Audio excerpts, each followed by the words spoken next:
Hi everybody, I hope you're doing marvellously well. In this video, we have a collection of short snippets of chapters from Clay Blair's Recording the Beatles Volume 2, the Let It Be album. This is a course where Clay recreates the Beatles' Let It Be sounds using the microphones, techniques and instruments and gear that was used in the original recordings, as well as mixing covers of Let It Be, Get Back, The Two of Us and Don't Let Me Down with Abbey Road plugins. Let's get stuck into the video. Get back, get back to where you once belong. Okay, now get Brendan to play with you so I can just get an idea of what the bleed's like. So right now, I got them going through the Chandler Red channels, which is what they would have been using on the entire album. But we only have 4 channels, so we're using some of them on the drums, and then we're using them on the vocals as well. And Good? yeah, can you try the other one more time, the other one? The other one? The other mic? Yeah. So I'm just bouncing these out because what I got to do now is get rid of some of that low end. There's also some popping going on. And what Glyn Johns did was he made these, or one of the techs made these makeshift pop filters out of foam, which is what I did. And they sound horrible, but they get rid of a lot of the popping. So right now I'm trying to get rid of some of that low end to get rid of the popping as well. And if you listen to the Let It Be singles and the album, the vocals sound really good, but they don't sound extremely full. Maybe perhaps like other Beatle records you're used to hearing around the time. Because this is the first record they didn't touch U47s or U48s. Get back, get back, get back to where you once belong. The single fades out, but I guess we can just end it there. Yeah. That sounded a lot better. Let me just check. The only thing I'm worried about is how dark that is. Yeah. Other than that, I think we're good. Yeah. With volume up, I think that's it. And the early part, I think it's just volume down. I don't think he messes with it too much. Wait, that simplifies things. You know what? I wonder if the vibrato turns off at the solo. I can't tell. Actually, pay for a second.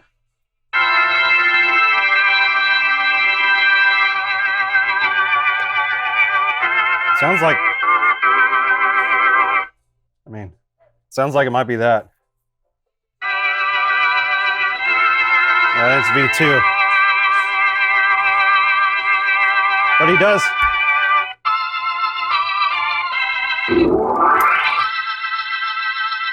Yeah, then I think during the end of the verse, he turns Leslie on. Yeah, I think just have fun with it. Like, let it have fun and like whatever feels natural. I don't think, they pull him in and out, or he pulls himself in and out a lot. So I don't think we're gonna nail it. I think it's just gonna be kind of fun. Let it be, let it be, let it be, yeah, let it be. There will be an answer. Let it be, let it be, let it be, let it be, yeah, let it be. Whisper words of wisdom. Let it be.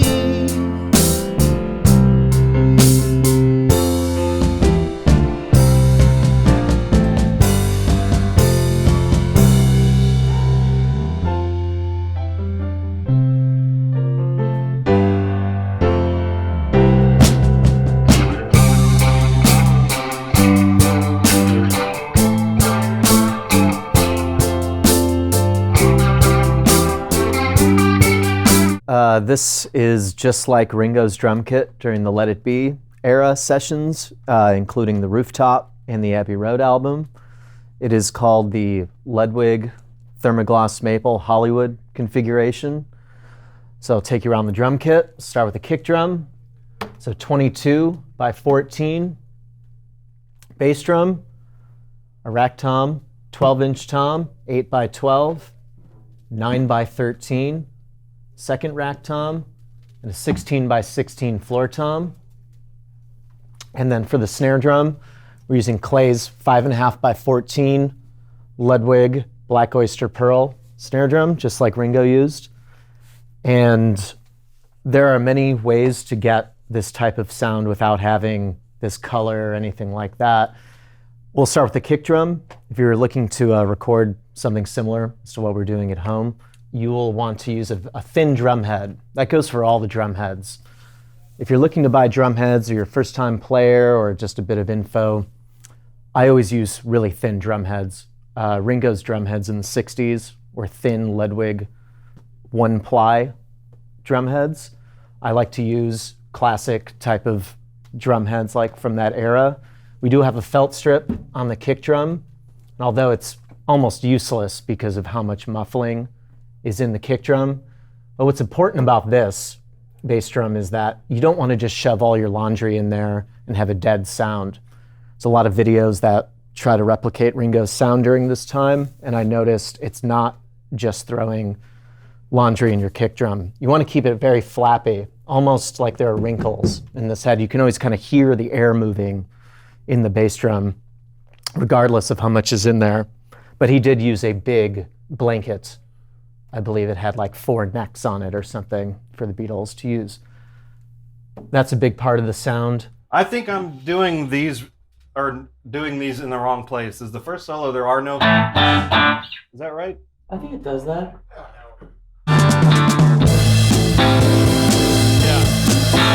Yeah, hey, it is. That's it.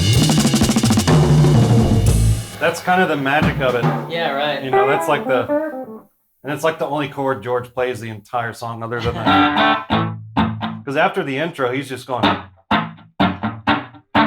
like almost the whole song. Upstrokes, yeah. Okay, you guys want to try another one?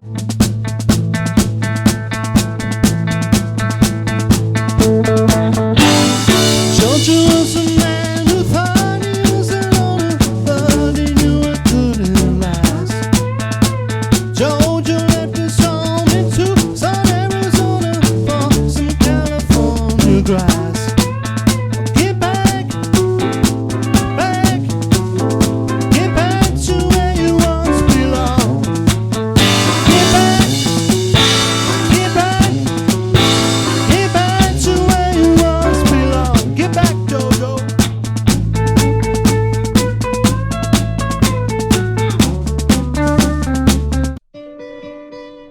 He is playing through a twin. Oh, he's using his thumb. Two of us riding nowhere, spending someone's hard-earned day. You and me Sunday driving, not So Paul's doing all the Chucky Chuck stuff. on our way. Tick-a-tick-a-ding. Right. On our way. He doesn't play in the bridge, I don't think, right? Yeah. It sounds like the Gibson on the recording, it's janglier. Turn the twin down, then we'll move those risers out a little bit so we can see Brendan.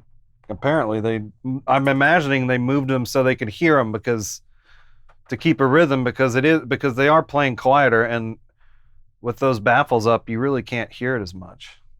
That makes sense. But also, they could have just done that for the video, Yeah, maybe. because I can't tell if that's live or not. I think it is, though. I think it is. Yeah. Is he on a riser though? Yeah, he's on a riser. Let's get a riser. Let's build one. Yeah, we gotta get it.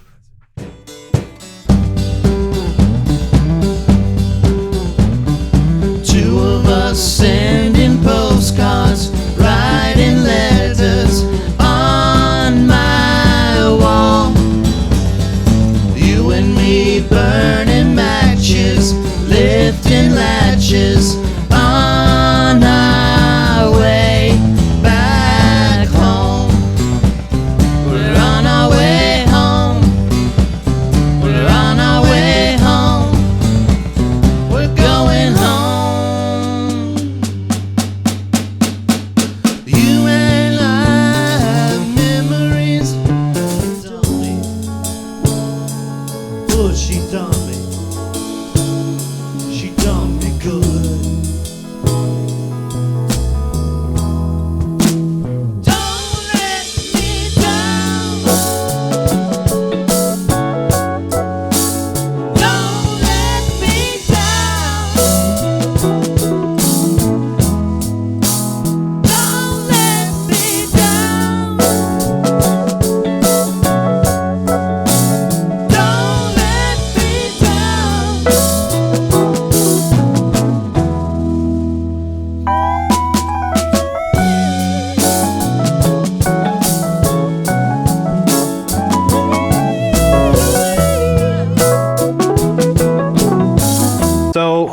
acoustic guitars on that Let It Be. There's not many acoustic guitars, but the prime example is going to be Two of Us. And we actually do this song later in the series live all together. And this was John and Paul sitting across from each other. In the movie, Paul is standing up in front of Ringo playing and singing. John's sitting down playing and singing. And they both had Neumann U67s on their acoustic guitars. Again, this is the mic of Glyn Johns' favorite mic, and gets used a lot on Beatle records and a lot of other records he did for acoustics, vocals, you name it. So Paul was using a D28, much like this one, a Martin D28, mid-60s. And Lennon was using his famous, was used on the first record even, the Gibson J160E, which...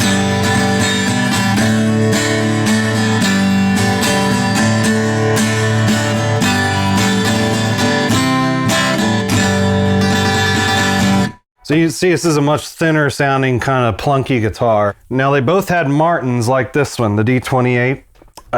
They both took them to India when they went the famous India trip to visit the Maharishi. And you can already tell how much bigger this guitar sounds. This is a substantially big sounding guitar. Not that the Gibson's any worse of a guitar, it's just that the Gibson, that specific Gibson, had an electric pickup in it, and they made them with plywood tops. After much research and back and forth with our friend Jerry Hammock, who's written a couple of incredible books, and he's a lot of the reason why I have the knowledge about some of these details that you're going to learn in this course. But the other day we had an exchange with some photos trying to figure out what was stuck in the piano for Let It Be on January 31st. And there was pictures of M49s. I think there might even be a picture of a C12 somewhere on the piano. But lo and behold, we found this picture, and we'll actually put it in the series so you guys can see it. There is a picture of one of these, which is the vocal microphone, which is a AKG C29A with a C30A extension. This is actually the in-between, because it's very hard to find the long goosenecks. But the picture of the Let It Be piano is this microphone upside down with the gooseneck going into the cavity of the piano with the top closed, probably for bleed. So it's a very bizarre take for a piano miking. I mean, you'd think, you'd probably at least do it in stereo. But if you listen to the Let It Be on the record, you'll notice how unenthusiastic the low end is. And I think a lot of it's because they were using this one little mic slipped underneath here, kind of right in the middle of the piano. So it got a whole lot of mid-range and not a whole lot of high and not a whole lot of low, but it's Let It Be. It's one mic, very small mic, and it's an iconic song and a recording. So it just goes to show you sometimes how not important what microphone was used on what is sometimes. But we're gonna see how it sounds on the piano on this song. Already sounds great. Might do a little EQ to it, but not much.